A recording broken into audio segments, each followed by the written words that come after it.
Hi everyone, my name's Charlie and I'm the owner of Charles McArthur Coaching and Consulting. Welcome to the first of a series of free resources for men seeking to change their behaviour. You may also want to join my paid online program called Change Thinking 2020, created for men who have behaved badly and want to change, manage their anger and stop the cycle. It's especially valuable for perpetrators of domestic violence and abuse who have obviously come to the attention of police and who might be now facing court. You'll find a link to my program at the bottom. So today we're going to focus on anger management.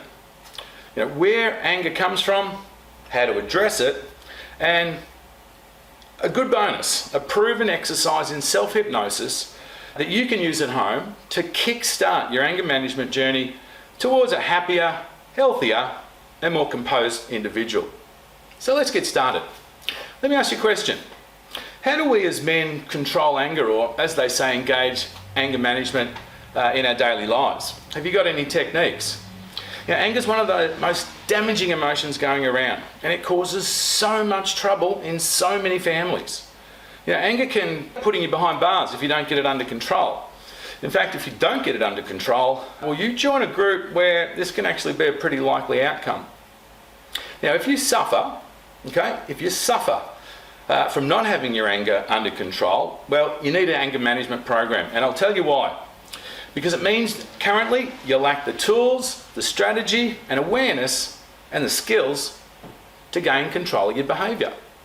Now, as a consequence, your life and your future trajectory may be altered so significantly as you try and get back on track and come to terms with the hurt that you've caused and the guilt and the shame of what really might have been 10 seconds of uncontrolled rage.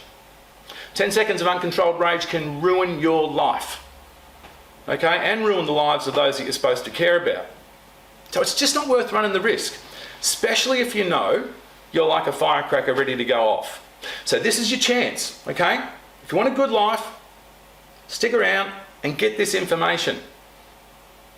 Now, I'm going to give you an anger management technique. In fact, I'll give you 3 today, and I'll tell you why you need to do it, what it will do for you, and what you can expect as a result. Because if you become angry more than once a year, that's too often. Now, you may have committed to anger management programs or strategies in the past, following the last time that you lost it and you hurt somebody.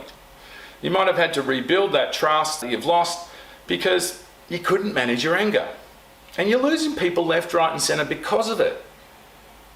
Commitment to change is one thing, but not having a strategy, well, that's a little bit delusional. When the ugly side of ourselves comes out, let's face it, it's not pretty. And it's not a side of us that anyone want to show other people. In fact, it's embarrassing, it's not normal, and it's pretty damn ugly. And it can lead you in a big heap of trouble. Here comes the police. Then you need legal assistance. That's going to sting your wallet. Then you're going to try and explain yourself in court. Hey, good job. Goodbye travel, goodbye job, goodbye future job opportunities, because of a black mark against your name. That could be 10 seconds where you didn't have the skill. And worst of all, post-incidents, shall we say, you're stuffed up again and probably frightened other people so much that they're keeping away from you. And they're not going to tell you that. They don't know how to help you. So they just stay away because it's not worth getting involved with. People know it, your circle of friends drops down and you're just left with that inner circle. Embarrassment can bring you down, but shame can bring you to your knees. So let's pull this weed out. So listen up. You can turn things around and reinstate yourself with your family and your friends pretty quickly. As someone who recognised your problem, got the help you needed, and you become a better person because of it. And they'll admire that. That's called manning up. And you do it by stepping up. It's a responsible thing to do, and it's the right thing to do. And you wouldn't walk around with a broken leg for the rest of your life, would you? So the first point I want you to consider here is that anger ultimately comes from a belief. A belief that you hold that under a certain context that it's okay. And it's not. Let me show you the difference. You probably don't have a belief that murdering people is okay. And therefore you haven't done that because you don't believe it, right? It might be something as simple as getting cut off in the traffic. You know, the guy, let's call him Mr. Road Rager. Now, Mr. Road Rager has an expectation. Now, it's completely unrealistic, but he's still got this expectation. And that's it. They're going to have a perfect, incident-free journey every time they get in the car. And when that expectation isn't met, well, out goes the finger, out goes a heap of abuse, just because of the wrong turn. How often do I see people losing their shit in the traffic? You know, it's actually a pretty good a pretty good indicator, if you like, on who's dealing with this on a regular basis. You know, but road rage's anger, it comes from a belief, and that the belief is acceptable, and the context in his case is that if he gets cut off or someone doesn't indicate. Okay, so between when you were born and now, sometimes you've picked up a belief. The belief that it's acceptable in a certain context. Like on the road, when someone cuts you off or someone doesn't indicate and you nearly bump into them, well, that's the password, that's the context that opens the gates for anger to come out, and then it's okay for you to yell and scream and behave badly. No problem, Mr. Road Rager. Perfectly okay. Yeah? Wrong. Road Rager's an arsehole. Yeah? And you know it. And what's even more bizarre is that, you know, Mr. Road Rager, geez, he's a bit susceptible, isn't he? Someone makes a little error and, geez, it ruins his whole day. So it varies from person to person, what they've seen, what they've picked up from those angry feelings, and then justified it in some way and made it the belief that, okay, if that happens, I can act like an angry idiot. Now, if you're someone that's acquired a belief that anger's okay in a certain context, well, think about it like a sexually transmitted disease. I mean, you weren't born with it, you didn't go looking for it, but guess what? You've ended up with it, just from the cards you got dealt. And usually it comes from parents. You think it's then okay to put your head in the sand and say, well, it's not my fault. Yeah, well, you're wrong. Let me clarify. It's not your fault that you got exposed to bad behaviour of your parents. But if you're aware of it now and you do nothing about it, yeah, well, that is your problem. And guess what? If you've got kids, it'll soon be their problem too. And for everyone around you, it's their problem also. Okay, now I'll remind you, anger can land you in jail if you're not careful. So how about we make sure that we've got a few get out of jail cards in our wallet? So what you need to do is set up the right thinking framework. Now, take traffic, for example. You're probably thinking about this the wrong way. When I go out and start a journey, okay, to go somewhere, well, my thinking is that there's a pretty good chance that I'm going to cross paths with one of these bad drivers, because I know how many bad drivers are out there, and so do you. And then if I don't have an incident, well, then I'm pleasantly surprised. And the other thing is that if someone does cut me off, first that I have as well, I'm not surprised. I was half expecting it. Now, don't sit there and go, what's this idiot doing? Okay, I'm not surprised. And what if they're in their car having a seizure? Or what if they're distraught over a death of a child? It puts a bit of a different spin on it, doesn't it? What if a great big dirty spider just dropped down in front of them on the dash? Okay, so check your expectations. More often than not, anger is coming from unmet expectations. And here's the thing, most of the time, those expectations are completely out of whack. Just like on the road, when Mr. Road Rager expects to have a perfect journey every time he gets in the car. Okay, that's like expecting the sun to come up in the west. There's no basis for it. Now, I've seen tradesmen get angry at people that do the work before them because the standard of their work isn't up to the standard of Mr. Angry. And I've got to question Mr. Angry and say, well, what did you expect from this guy? Did you think he'd have your high standards? And he goes, yeah, good point. I'm not sure why I thought that. Because they carry themselves in high regard. And again, it's coming from a false expectation. And the false expectation creates an unrealistic expectation about other people that has no basis. You know, to have an expectation that everyone's got your standard of work is not really realistic. And that's what creates the unrealistic expectation. And that's exactly how you set up the framework to trigger anger. What we want to do is set up a framework of thinking so that it's difficult for anger to come out. And sometimes a lot of people get angry, yet they can't even express what it is they're expecting.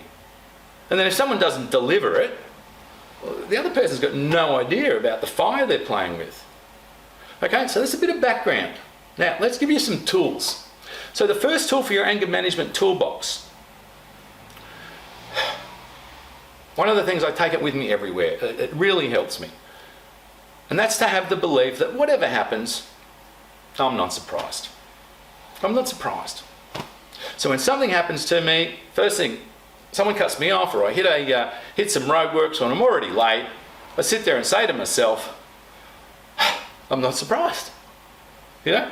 Have you ever gone to purchase something in a shop and then you've gone to the counter and found on checkout that it's 3 times what you're expecting? Oh, I'm not surprised. Sometimes I'm too optimistic. Okay? But you stay composed and you go and check the price. Now, the chances are that you do know there are a lot of bad drivers out there. And if someone did cut you off, I mean seriously, you couldn't be surprised. It happens too often. So as I said, when you get out of the car or get into the car, don't be surprised if something happens. And how could you be angry? You're half expecting it anyway, right? So you can't have expectations not met.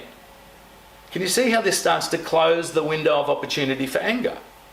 Now, as I said, anger comes from your unconscious mind. Okay? It's not like you sit at home and you plan that at 10 minutes to 9 today, I'm going to lose my shit. It doesn't happen like that. You don't decide when anger comes out. However, you can decide what the combination is that opens the gate for anger to come out. Anger comes from a belief that you've got that under a certain context that it's okay.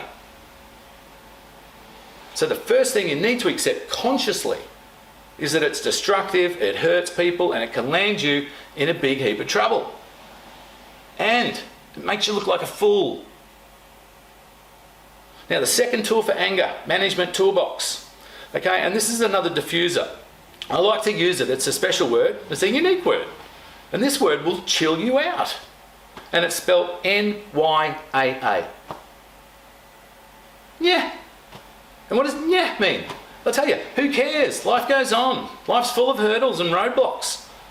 And of course, you don't know when they're going to come. And that's where expectations comes into it. You know, last week I hit some roadworks when I was already late. I'm not surprised. I always hit roadworks when I'm running late. And I smiled and laughed to myself. The world's not going to come to an end. And I should have left earlier. So life goes on. Yeah. So learn to say, I'm not surprised. Yeah. Because just those two phrases, that'll take out 3/4 of the situations where historically you used to display anger. Okay, tool 3. Let's get down to the crux of it. One of the most important things in dealing with an unuseful belief, like it's okay in a certain context, is that know that it's a limiting belief. It limits your options. And when anger is an option, here's what goes out the window.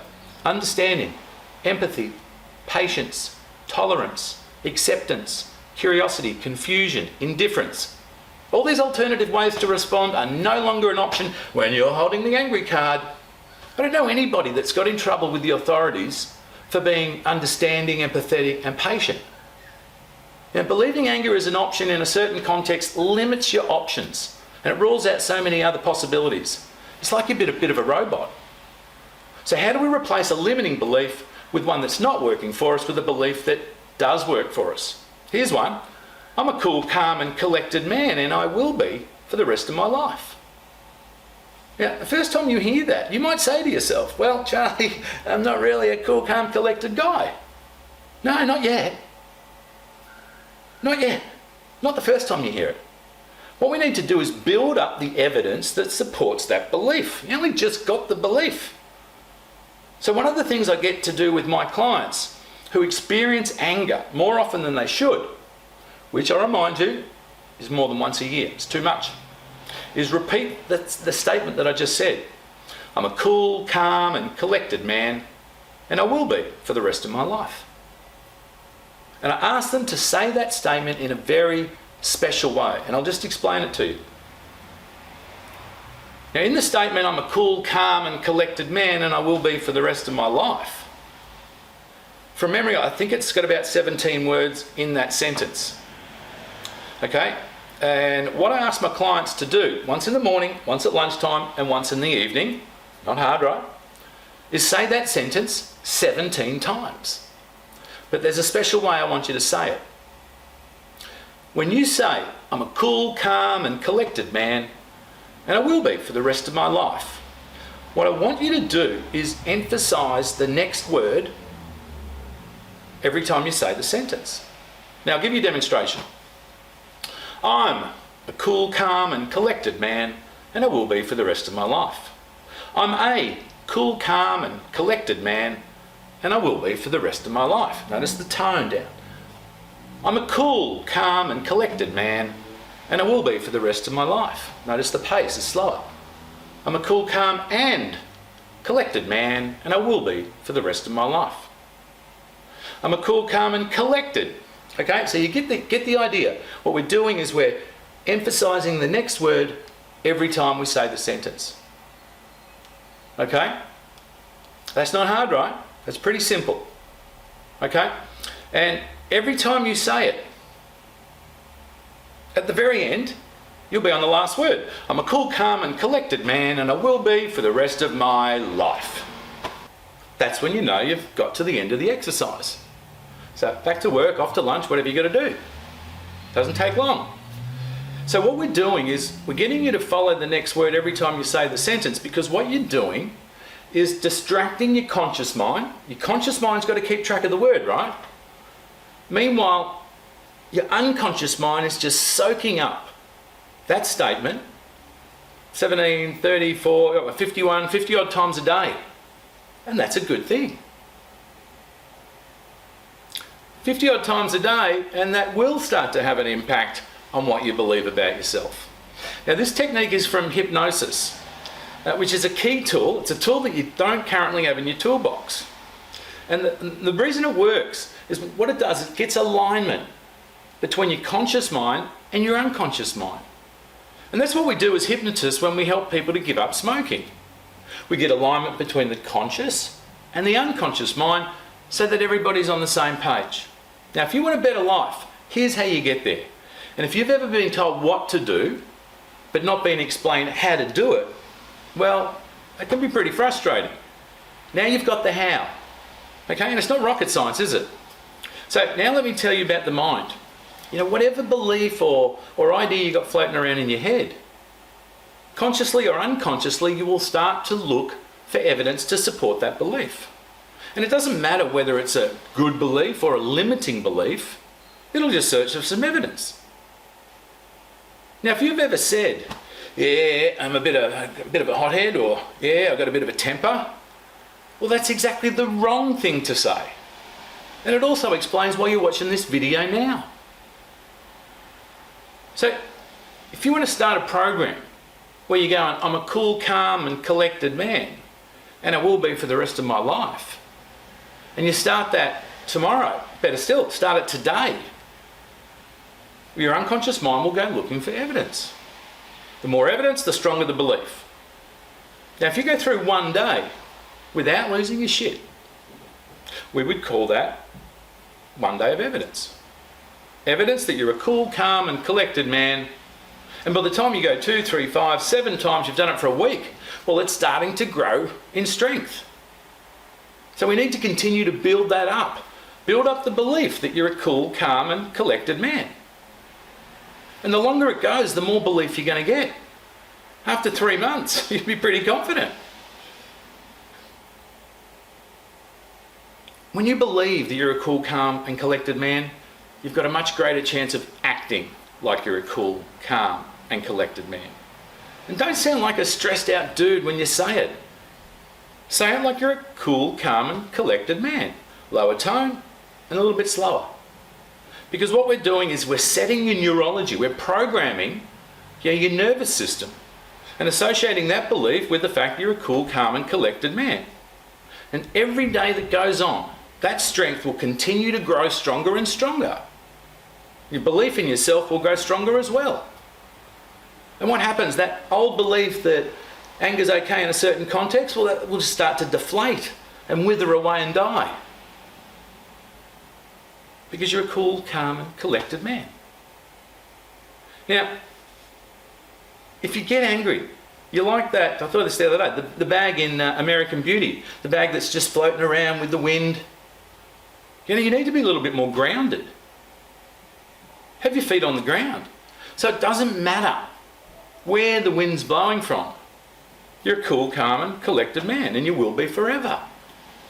And by that stage you've got the refinement, the skill, the composure to present a better version of yourself. And you're going to like yourself. Okay, it says 3 major points in here. First one, I'm not surprised. Say it often, I'm not surprised. Yeah, and we say that to counteract the effect of having false expectations. You might not have been even conscious of your expectations, but if you say, I'm not surprised, straight after some incident that happens, it goes away. Now the second point, learn how to go, yeah, doesn't matter. In the big scheme of things, it doesn't probably matter. Okay? And the third point is do the work. This is the work part. Repeat that statement for a full week and take it on, do it longer. Say it out aloud. I'm a cool, calm and collected man, and I will be for the rest of my life. 17 times in the morning, 17 times at lunchtime, and 17 times in the evening. And please, say it out aloud. Don't just read it and think it. This needs to roll off your tongue like the alphabet. And say it like a cool guy. Don't say it like a psycho. Nobody likes a psycho. And how do I know this? Well, 10 years ago, I used to lose my shit and act like a bit of a psycho. You know, I can remember situations where I am screaming at the top of my lungs at some poor person, so angry, so pissed off, so wild, and now it's a thing of the past. Anger doesn't affect me anymore. And I choose emotions to go to if I get disappointed. You know, for example, confusion. Confusion is great. You know, it's a great place to go instead of getting angry. And the person that annoyed you or let you down, express to them that, well, Johnny, you've now got me a little bit confused, right? Because you would be confused if they didn't deliver on their promise. Confused that someone threw something at you. I tell you right now, confusion's a better place to go than to anger. Anger's the worst emotion going around, and there's a time and a place for it. And for me, you know, about the only situation where I think it would come out, if someone put my wife and my kids in direct physical danger, it's probably going to come out. Okay, but that rarely happens. Anger's part of you. It's a real emotion. It's hard to control. But when you set the right thinking framework up, well, that negates the possibility of it coming out and people seeing the ugly side of you. It just takes a bit of work and a little bit of practice. I mean, this stuff's not hard. If I can do it, you can do it. And in 10 days, okay, you can eliminate this. Yeah, 10 days, and you can be on the mend, on a path to a better, brighter future without anger and problems and trouble and guilt and anxiety and shame and blame and courts. These tools will definitely move you closer to where you need to be and hopefully eliminate completely any chance of 10 seconds of rage that could ruin your life. Now, I encourage you to watch this video a second time because you'll take more in the second time you watch it. This is just part 1 of anger management. So stay tuned, I'll be back soon with part 2 of this series, which really puts an end to anger. And one last thought. If you've ever heard the phrase, it's better to regret something you have done than to regret something you haven't. Well, don't find yourself in the dock thinking, oh, I wish I had listened to that guy on the video. You know it now, so do the work and sort it out.